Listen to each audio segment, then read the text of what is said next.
39 దాని survey number 239 government లా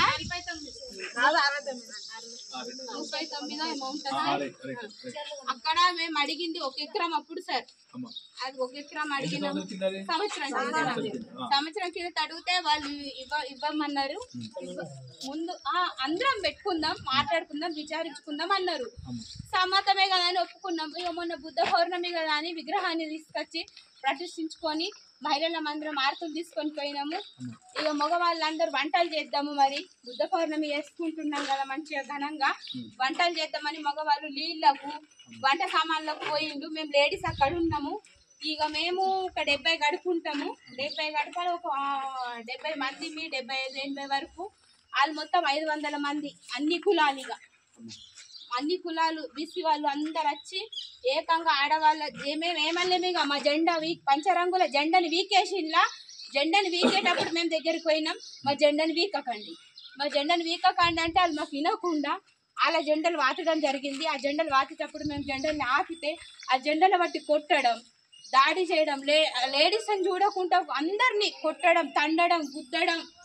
అందరి మీదకి ఒక్క బండలు ఇంత బండలు సార్ ఇసురితే లలిత ఆమె నెత్తి వలిగింది ఆమె ఇక్కడ లేదు ఇప్పుడు ఈ 2-3 రోజుల నుంచి హాస్పిటల్ ఉండే ఇప్పుడు వాళ్ళ పేరెంట్స్ వచ్చి ఇంటికి తీసుకెళ్ళి ఆమెని ఆమెకు భర్త కూడా లేడు ఇద్దరికి మస్తు 6గురికి గాయాలైనాయి సార్ భర్త లేడు నెత్తి మొత్తం వలిగిపోయింది ఒక ఆమెకు కడుపు ఇట్లా కిందేసి తొక్కిళ్ళు ఆమెకు కూడా తల్లిగారులు తీసుకుపోయిండు మొత్తం ఇళ్ళకి తాళాలు వేసినాం సార్ ఎందుకంటే ఇళ్ళల్లో ఉంటేనే పోలీసు వాళ్ళు వచ్చి మాకు తీసుకుపోతున్నారు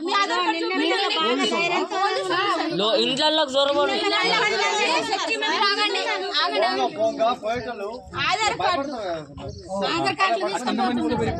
ఇప్పటి వరకు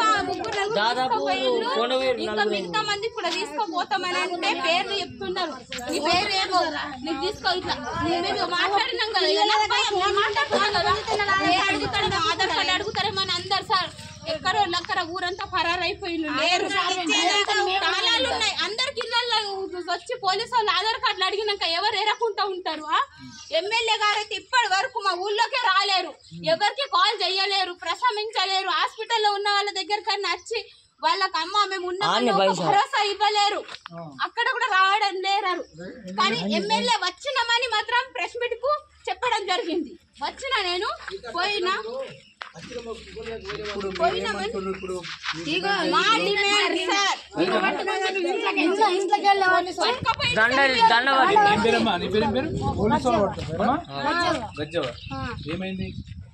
నేను బీరెంచి పోయిన అయితే పోలీసు వాళ్ళు ఉన్నారని తెచ్చిన మళ్ళీ ఏం చేసిన రేపు పలకపోతామని పెండ తీసుకొచ్చిన అమ్మ అన్న నేను చేత కడుక్కున్నా ఇంట్లోకి పోయినా పిల్లలు ఉన్నారు భయపడ విక్కిరని అలా తలిపేస్తాను వచ్చిండ్రు రెట్టబట్టిండ్రు మంచుకోక అక్కడ మొగోళ్ళు వీళ్ళు రెట్టబట్టి బయట తెచ్చిన రేపటిన నేనేదన్నా ఎత్తుకుంటే ఉంటారా వీళ్ళు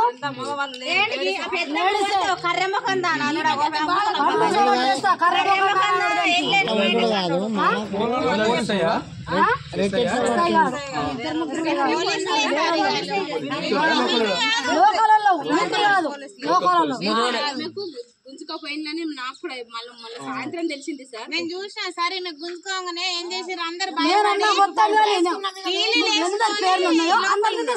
అయితే నేను అప్పుడు వస్తా అప్పటిదాకా రాని నేను అన్నా ఇప్పుడు మీరు ఏం కోరుతున్నారు ఏం ఎటువంటి న్యాయం జరగాలని కోరుతున్నారు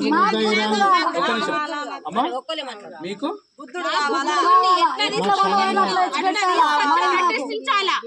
వాళ్ళే గవర్నమెంట్ వాళ్ళే తీసుకెళ్ళిండు కదా తీసుకెళ్ళి ప్రతిష్ఠించాలా మాకు 2 ఎకరాలు కావాలా మేము అప్పుడు అడిగింది కొంచెం పడుతున్నా పర్వాలేదు లేదు మేము ఉపాసం ఉన్నా పర్వాలేదు హాస్పిటల్లో ఉన్న వాళ్ళు చనిపోయినా పర్వాలేదు వాళ్ళు కూడా అంటున్నారు మేము చనిపోయినా పర్వాలేదు మనకు బుద్ధుడు కావాలా ఖచ్చితంగా కావాలా బుద్ధ పౌర్ణమి రోజు బుద్ధుని ప్రతిష్ఠించినాక తీసుకెళ్లడం అనేది అవమానకరమైన విషయము మీరే కొంచెం ఆలోచించాలా సార్ ఇక నా పేరు నవనీత సార్ బుద్ధోళ్ళ నవనీత మీరే ఆలోచించి చెప్పండి సార్ బుద్ధ పౌర్ణమి రోజు బుద్ధుని ప్రతిష్ఠించిన తర్వాత తీసుకెళ్లడం అన్నది ఎటువంటి న్యాయమో మరి మన ప్రభుత్వం చెప్పాలా మరి ఎమ్మెల్యే గారు కూడా రాకపోయినా వచ్చిన నేను అందరితో మాట్లాడినా అన్నారు. మరి అయినా కూడా ఎవరితో మాట్లాడిన అయినా కూడా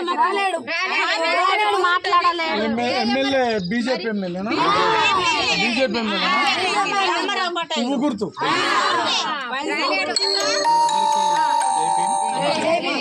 పట్టణంలో పోవాలి కట్ చేసి మళ్ళీ అక్కడ మీటింగ్ అయింది కదా, ఆ మీటింగ్ దగ్గర కూడా పోయినాము. మీరు ఇంతకుముందు డిమాండ్ ఏదైతుందో ఒకటి బుద్ధ విగ్రహాన్ని ఎక్కడి నుంచి తీసుకుపోయారో అక్కడికి నుంచి తిరిగి ప్రవేశపెట్టాలి ఒక డిమాండ్. రెండోది 2 ఎకరాల స్థలం 3 ఎకరాలు అంటారు మన వాళ్ళు. హనుమాన్ గుడికి ఎంత ఇచ్చిరో హనుమాన్కి విగ్రహానికి ఎంత ఇచ్చిరో మన కూడా అంత ఇవ్వాలి అనేది. మేము అదనంగా కోరుతుంది ఏంటంటే ఇట్లా పోలీసులు ఇంటి మీద వచ్చి కావద్దు. మూడోది ఇప్పటి వరకు మనలో మీద కూడా కేసులు పెట్టింది 15 మీద.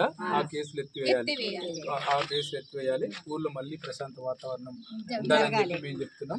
మీరు ధైర్యంగా ఉండండి, ధైర్యం కోల్పోకండి. రకరకాల బెదిరిస్తారు, రకరకాల ఎర చూపుతారు. మీకు డబ్బులు ఇస్తామంటారు, మీ బిడ్డ పెళ్లి చేస్తామంటారు, 10 లక్షలు ఇస్తామంటారు, రకరకాల అంటారు. వాటన్నిటికీ లొంగిపోవద్దు. మనం బాబాసాహెబ్ కోసం బుద్ధుడి కోసం ఉన్నాము. మన బతుకులు మార్చిరు వాళ్ళు. ఎందుకు మనం బతుకులు మార్చిరు? వాళ్ళే మనకు నిజమైన దేవుళ్ళు. కాబట్టి మనము వాళ్ళను ఆ బుద్ధ పౌర్ణమి రోజు పెట్టుకుని నవనీత అక్క చెప్పినట్టు. కాబట్టి మీరు ధైర్యంగా ఉండండి.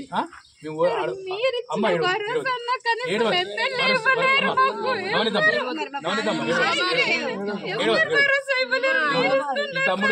తమ్ముడు హైకోర్టు అడ్వకేట్. నేను రోజు మన వాళ్ళకి ఎక్కడ అన్యాయం జరిగితే అక్కడ ఉంటాము. ఆ అక్క హైదరాబాద్కి వెళ్ళొచ్చింది, ఈ అన్న నిజామాబాద్కి వెళ్ళొచ్చిండు. కాబట్టి మీరందరూ నవనీత ఏడవద్దు. ఏడుస్తారు ఎవరన్నా? కాదు మన మీదికి పేరు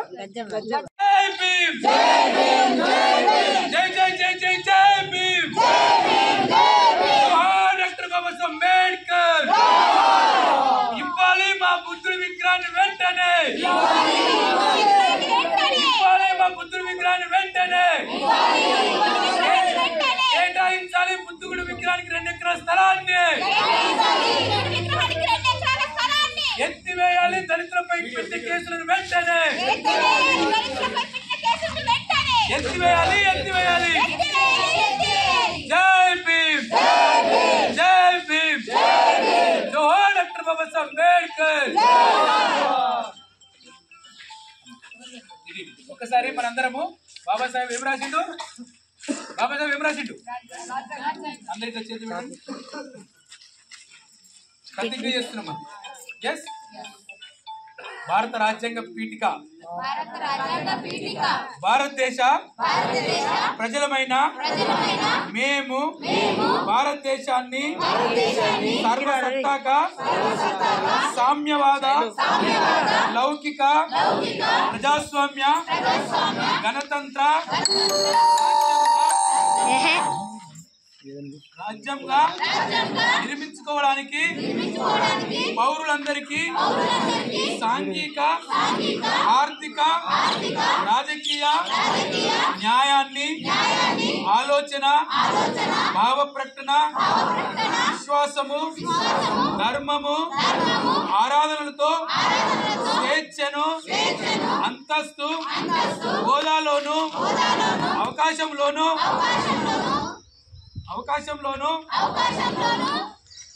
సమానత్వంలో చేకూర్చుటకు మరియు వారందరిలో వ్యక్తి గౌరవమును జాతి ఐక్యతను మరియు అఖండతను తప్పక సంరక్షిస్తూ సౌభ్రాతృత్వాన్ని పెంపొందించుటకు సత్యనిష్టపూర్వకంగా తీర్మానించుకొని ఈ నవంబర్ 26న 1949 మన రాజ్యాంగ పరిషత్తులో పరిగ్రహించి శాసనంగా రూపొందించుకున్న ఈ రాజ్యాంగాన్ని మాకు మేము సమర్పించుకున్నాం.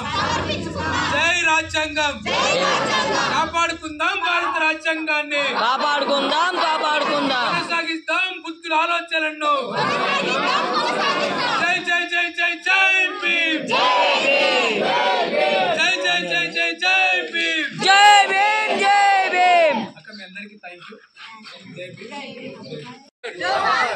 నశించాలి కోరేగాం జరిగిన కుల వివక్ష, నశించాలి కోరేగాం దళితులపై దాడి చేసిన నిందితులను తక్షణమే అరెస్ట్ చేయాలి. కోరేగాం దళితులపై దాడి చేసిన నిందితులను అందరినీ బుద్ధుడిని ఎక్కడ తీసిరో అక్కడనే, బుద్ధ విగ్రహం ఎక్కడ తీసిరో అక్కడనే కేటాయించాలి. బుద్ధ విహారకు 3 ఎకరాల స్థలాన్ని కేటాయించాలి. బుద్ధ విహారకు 3 ఎకరాల స్థలాన్ని. జై భీమ్, జై భీమ్, జోహార్ డాక్టర్ బాబాసాహెబ్ అంబేద్కర్, జోహార్ డాక్టర్ బాబాసాహెబ్ అంబేద్కర్, జై